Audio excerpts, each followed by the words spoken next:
बड़ा सोचो, आगे की सोचो, जल्दी सोचो, क्योंकि विचारों पर किसी का एक अधिकार नहीं है।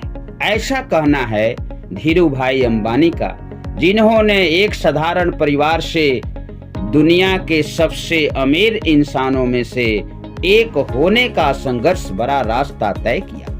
बहुत कम लोग जानते होंगे कि धीरू भाई का वास्तविक नाम धीरज लाल गोवर्धन दास अंबानी है।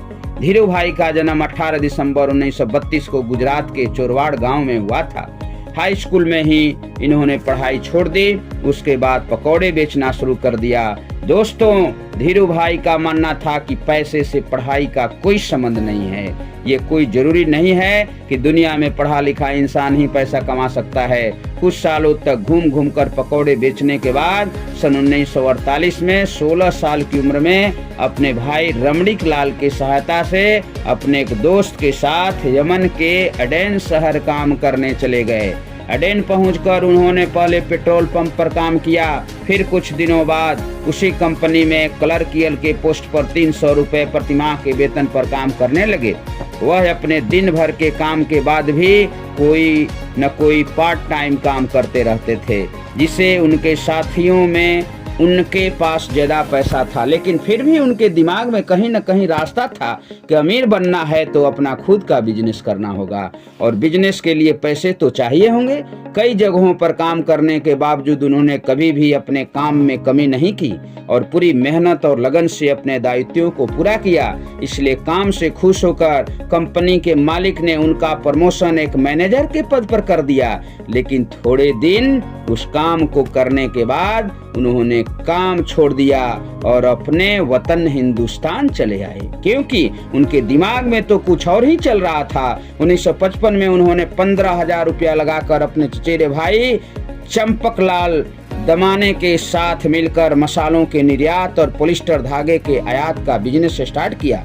उनके मेहनत के दम पर अगले कुछ सालों में कंपनी का टर्नओवर 10 लाख रुपए सालाना हो गया।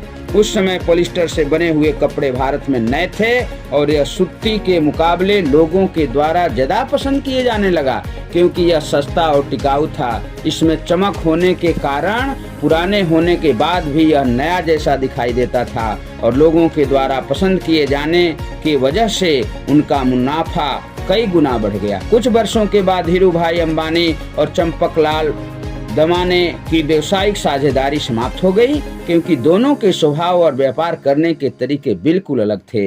लेकिन धीरू भाई ने कभी भी पीछे मुड़कर नहीं देखा और देखते ही देखते उन्होंने समय के साथ चलते हुए टेलीकॉम, एनर्जी, इलेक्ट्रिसिटी और पेट्रोलियम जैसे व्यापार में कदम रखते गए। आप उनकी सफलता का अनुमान इसी बात से लगा सकते हैं कि उस समय धीरू भाई के कंपनी में 90,000 से अधिक कर्मचारी कार्यरत थे और भारत में उनकी कंपनी आज भी टॉप पर है। दोस्तों, समय की मांग के अनुरूप अगर अपने आप को ढाल लिया तो कुछ भी असंभव नहीं रह जाता है। 6 जुलाई 2002 को धीरू भाई अंबानी ने दुनिया से विदा ली, लेकिन उनकी स्वभाव और विनम्रता की वजह से आज भी लोगों के दिल में वह जिंदा है। धीरू भाई का कहना है, जो सामने देखने को हिम्मत करते हैं वह पूरी दुनिया को जीत सकते हैं।